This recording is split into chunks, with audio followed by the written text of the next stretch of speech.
Assalamualaikum warahmatullahi wabarakatuh. Hello everyone, I am Helena. So today I want to explain about it plus infinitive, gerund, and infinitive as subject. Yups.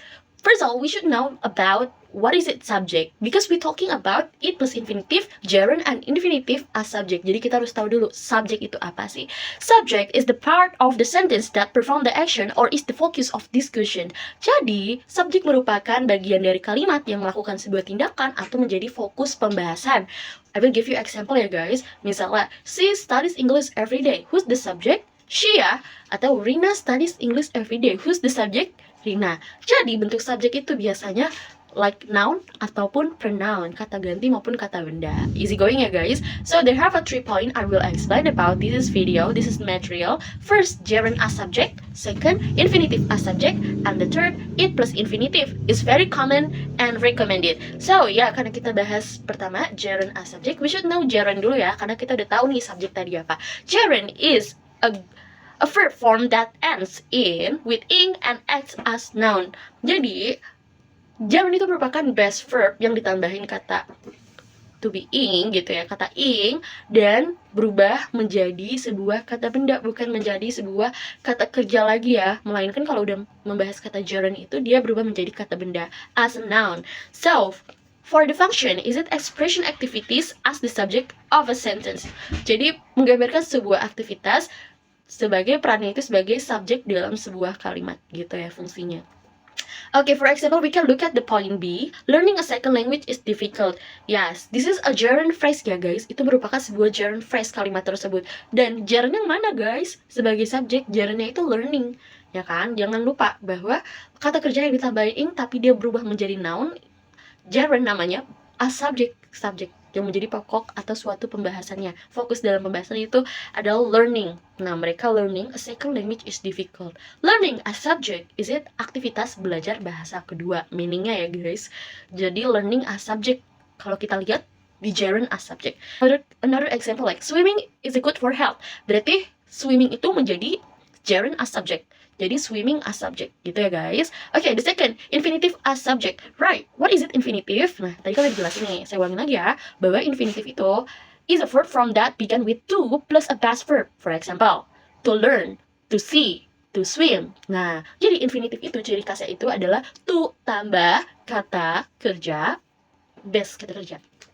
Misal tadi kayak tadi to swim, nah to ada to-nya ditambah swim-nya itu kata kerja base-nya ya. Right, itu infinitive as subject. For example, we can look at the point C. To learn a second language is difficult. Nah, ini namanya infinitive phrase. Infinitive phrase. Dan yang mana subjeknya to learn. To learn. Karena tadi apa? To ditambah learn. Learn itu adalah kata kerja.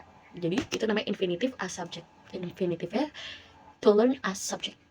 Okay, note it ya guys. I will give you notes. Jadi this method that less commonly used in everyday English as the sentences become unwieldy if the subject is too long. Jadi penggunaan infinitive as subject ini itu kadang-kadang tidak umum untuk digunakan dalam pembicaraan everyday English gitu ya guys, karena pembahasan ini terlalu berat gitu dan terlalu panjang. Jadi I will give you alternative or very common and recommended. Kita usingnya pakai it plus infinitive. Itu biar it's easy going to read and listen. Kalau tadi mau penggunaan yang tadi, to learn a second language is difficult, itu sangat berat dan tidak umum digunakan. Jadi yang paling umum digunakan itu ya ini, it plus infinitive. Easy going to read and listen. Jadi agak ringan ya kalimat frase. Kenapa ada it? Ketika it itu merupakan subjek, di mana penggunaan ketika ada like tadi infinitive phrase, ya ada frase yang panjang menjadi singkat karena ada it, di change, replace gitu. Kayak tadi kan infinitive phrase, jadi agak panjang. Nah, biasanya kalau nggak penggunaan itu, kalau misal terlalu panjang, kadang-kadang itu tata grammarnya itu tidak beraturan atau tidak tertata gitu. Jadi dipakai sebagai itu dipakai sebagai subjek pengganti yang tidak punya makna sendiri, just only replace. Oke ya, we can look di point A. It is difficult to learn a second language. Nah, kita lihat it-nya itu menggantikan subjek yang tadi, to learn a second language. Kalau kita lihat di infinitive as subjek ya, jadi it langsung mengganti nih. Oh, ternyata pokok pembahasannya tuh lagi sedang membahaskan to learn a second language. Jadi langsung it sebagai subjek. Nah, jadi lebih easy going kan untuk dipahami atau dimengerti. And when we look the point D ya, di atas poin D, dia udah ditambahkan adding for someone gitu ya, dalam kurung someone. Nah, kalau if you want to put the specific person or specific someone gitu ya, siapapun orangnya, kalau kalian mau naruh siapa pelakunya, siapa yang melakukan aksinya, you can put for gitu ya. Itu ada tiga sampel ya di situ ya, di atas. Ada penggunaan dalam infinitive as subject, gerund as subject, maupun it plus infinitive gitu ya. Di sini saya akan bacain yang it plus infinitive.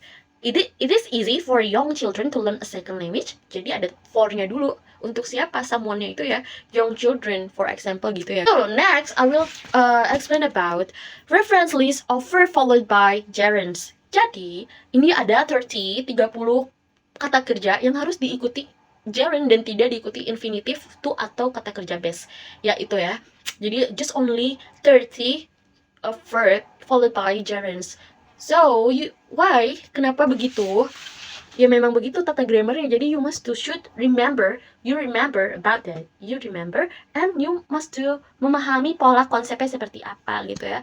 Di atas sudah saya kasih gambarnya seperti apa. Ada 30 ya. Admit, advise, anticipate, appreciate, avoid, bear, begin, complete, consider, continue, deny, discuss, dislike, enjoy, finish, forget, had, can have, keep, like, love, mention, mind, miss, passport, practice, prefer, quiet, recall. Itu ada 30 verb.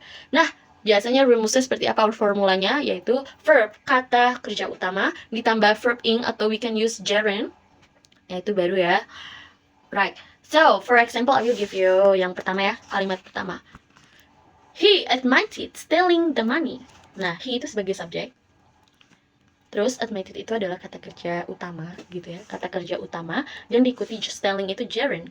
Dan the money itu sebagai complement, sebagai pokok pembahasannya. Oke nih, next lagi. See advice waiting until tomorrow. Advice itu kata kerja utama dan diikuti dengan gerundnya waiting. Ada lagi. I anticipate having a good time on vacation. Nah, I subject, anticipate itu kata kerja utama dan having itu gerundnya, a good time on vacation sebagai complementnya.